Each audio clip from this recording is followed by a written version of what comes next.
come out today to sit with some really lovely trees. I just entered into this kind of grove of, look at that, isn't it beautiful? And I'm sitting with a lovely, lovely oak tree, and it's just lovely out here. The birds are singing, it's peaceful. I come out here quite a lot because it makes me feel peaceful, and I like to just be around trees. I feel better, I feel more peaceful, I feel calmer, I feel quite grounded.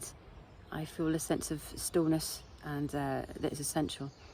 And I often teach people in workshops, why is it that we feel, why do we feel good about trees? What is about them? And there is a sense of you're breathing chemicals, and there is a sense of the energy around you, which is very uplifting and calming at the same time. But trees often teach us a lot about what it is to be a human being. And this is something that I've thought, what are the qualities that we sort of aspire to in humanity, to be kind of feel like we've done something, good upon the planet, or the positive qualities. I think as a species we have so much ability to be creative and to be kind and loving, and a lot of what humanity has done is very destructive upon the planet. We've destroyed a lot of habitats of creatures for our own gain and economy, which is entirely wrong. And while there is something called progress when it destroys life is not really progress, is it? Because it affects us as well. So what can the trees actually teach us about what qualities we can maybe aspire to have in our life, or how we can come through things? And I think that when I sit here, I look at the uprightness of a tree, and how upright that tree is, despite all the weather that's being brought to it, the storms, the wind, everything that's thrown at it, and it still stands upright. And when I look at the wind and the trees blowing, and I think about the trees, they don't fall down generally, unless they're a bit shallow rooting or they're on that point of being. They generally will stay upright through a storm, and after the storm, they're still upright, and they weathered it. And they weathered the frosts and the snow, strong rains and lightning and thunder. And sometimes they're struck by lightning and parts of them fall down, or they could be struck through the middle. So they teach us about strength and endurance, but they teach us about survival. That an oak tree, with its low electrical resistance when it gets struck by lightning, will often come split down the middle, and it still survives.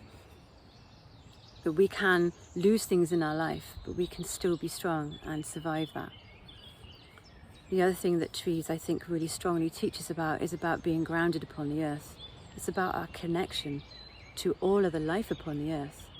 The tree's roots go into the earth. They connect through mycelial threads with the fungus. They talk to each other through these fungal networks, and they talk to each other through the air, through chemicals, and ways that we probably couldn't even comprehend. They teach us about connection and the importance of connection, of a support system to each other. Some trees mother other trees. They're called mother trees, and they support young trees through their roots. So it teaches about connection, about kindness, and about compassion, about caring for others around you, that you aren't one person on the planet. You aren't in isolation. You are living with other people, but you are living with other life. They shelter the birds, they house the insects, they house little creatures and the leaf litter. There's so much going on within that. So every part of the tree is given back to the earth. We can do the same. We can live in harmony with one another. We can live in harmony with all other life. When you look at the different stages of a tree, and these are quite, these are tall beings. They've been here a while. They teach you about the process of aging, and that all stages of your life are really, really important. I'm marveling nowadays in society when I look around, and it's almost like people are trying to eradicate every single line upon their face. They're trying to look eternally youthful. And I find that strange. When we look at a small tree and it comes out and it's a tiny sapling, and the leaves appear, and it grows, it strengthens its bark, it's growing, and it goes into old age, and eventually it'll decay and go back to the earth. And even the decaying tree is giving life to others around it. It doesn't fight it, embraces it, because that's what physical life is. You have that stage, as myself, to be a youth, a maiden, a mother, a crone. There is no need to be fearful of death, for death is just one stage of the physical journey. And trees teach us the peace within that, the peace within embracing all stages of life and embracing the ending of the physical life. and they can teach us to go beyond the physical, that there is a connection through energy and spirit that takes us beyond the literal and the lateral, which I talk about quite a lot. They teach us about going beyond communication through words. When I sit with the tree doesn't stand there and talk to me with a mouth, but I feel a wisdom coming from them that translates through into my brain.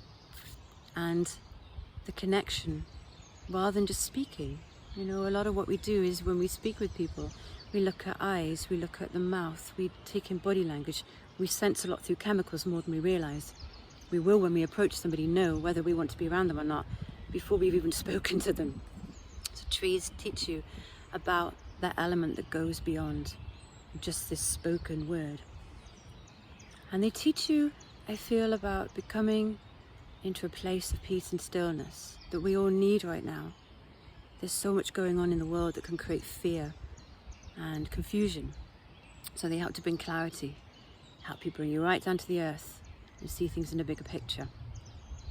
To meditate with a tree, to find that place of not speaking, not thinking, and just to go into that place that goes beyond the physical. Bring you right back into the essence as you lean your head against the tree and you feel that strength behind you. There's a reason why Buddha gained enlightenment underneath the tree. There's a reason why Odan hung from Yggdrasil to gain enlightenment. The axis mundi, the tree, in line with the heavens and the earth. And in between was the life, the experience of life. The experience of life is so beautiful. It teaches us to come back into beauty. The beauty of life itself. And what a journey it is.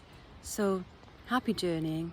Come and learn with the trees. You can read books, you could look at your phone, but you know what?